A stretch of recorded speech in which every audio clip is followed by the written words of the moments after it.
Le livre de la Genèse, partagé par le judaïsme, le christianisme et l'islam, présente un récit puissant de la création. Il raconte l'histoire de Dieu, créant l'univers en 6 jours, culminant avec la création de l'homme et de la femme. Pour les croyants, cette histoire porte une vérité spirituelle profonde. Elle parle d'un ordre divin et d'un but dans l'univers. La Genèse affirme la puissance de Dieu en tant que créateur ultime. Elle souligne la relation spéciale entre Dieu et l'humanité. Cette relation est centrale aux foi juive, chrétienne et musulmane. L'histoire de la Genèse fournit un cadre pour comprendre le sens de l'existence humaine. Le récit de la création n'est pas conçu comme un compte-rendu littéral et scientifique. Au lieu de cela, il véhicule de profondes vérités théologiques sur Dieu, l'humanité et le monde. Il offre une vision d'un monde créé avec intention et amour. Pour les croyants, l'histoire de la Genèse est une source d'inspiration et de conseils. Elle leur rappelle leur place dans le cosmos et leur responsabilité de prendre soin de la création de Dieu. La science offre une perspective différente sur l'origine de l'univers. La théorie du Big Bang est le modèle cosmologique dominant. Elle décrit l'univers comme étant parti d'un état extrêmement chaud et dense il y a des milliards d'années. La théorie est soutenue par un ensemble important de preuves. Ces preuves comprennent le décalage vers le rouge des galaxies lointaines et le fond diffus cosmologique, l'évolution et l'explication scientifique de la diversité de la vie sur Terre. Charles Darwin a proposé la théorie de l'évolution par la sélection naturelle. Elle explique comment les espèces changent au fil du temps par la transmission des caractères héréditaires. La sélection naturelle favorise les caractères qui augmentent les chances de survie et de reproduction d'un organisme. L'évolution est un processus continu. Elle a façonné le monde naturel pendant des milliards d'années.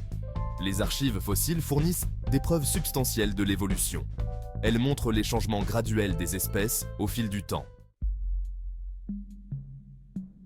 Les différentes perspectives de la religion et de la science sur la création peuvent sembler irréconciliables. Certaines personnes pensent qu'il faut choisir entre la foi et la raison. Cependant, beaucoup d'autres voient de la possibilité d'une harmonie entre les deux. Une approche consiste à considérer l'histoire de la Genèse comme une métaphore. Cela signifie interpréter l'histoire symboliquement plutôt que littéralement.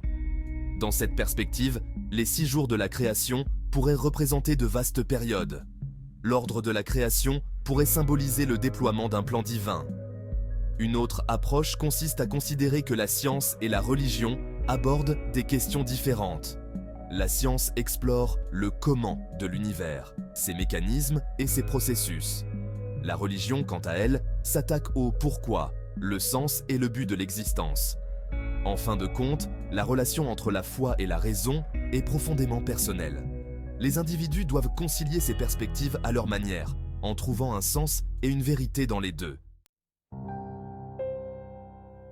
Section 4. Le pouvoir de la métaphore. Comprendre la Genèse à travers le symbolisme. Interpréter l'histoire de la Genèse métaphoriquement peut ouvrir de nouvelles couches de sens.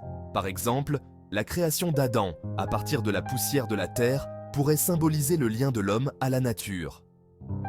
Le souffle de vie que Dieu donne à Adam pourrait représenter l'âme ou l'esprit. L'histoire d'Adam et Ève dans le Jardin d'Éden peut également être comprise métaphoriquement.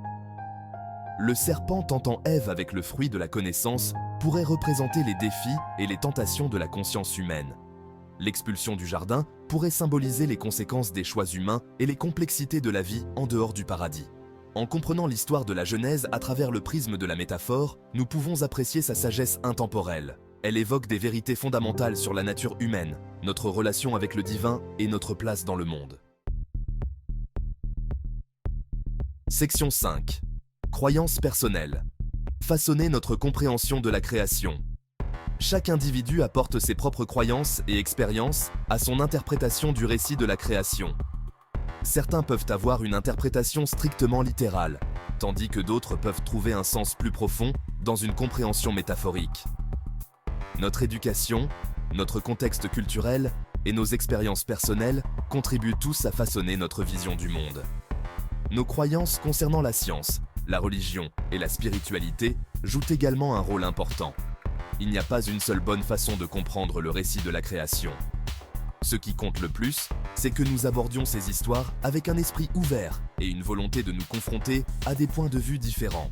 En écoutant et en apprenant les uns des autres, nous pouvons approfondir notre compréhension de ces récits anciens et de leur pertinence dans nos vies aujourd'hui. Section 6. Conclusion. Une question éternelle. La question de la création est intemporelle. Elle captive les philosophes, les théologiens et les scientifiques depuis des siècles. Le récit biblique offre une narration puissante de la création divine, tandis que la science fournit des preuves convaincantes du Big Bang et de l'évolution. Réconcilier ces différentes perspectives est un voyage personnel. Cela implique d'explorer la relation entre la foi et la raison. Cela signifie s'engager avec le pouvoir de la métaphore et du symbolisme. En fin de compte, notre compréhension de la création est façonnée par nos croyances et nos expériences individuelles. Le récit de la création, qu'il soit compris littéralement ou métaphoriquement, continue de susciter l'émerveillement. Il nous rappelle le mystère et la majesté de l'univers et notre place en son sein. Il nous invite à contempler le sens de l'existence et les responsabilités qui nous incombent en tant qu'habitants de cette planète.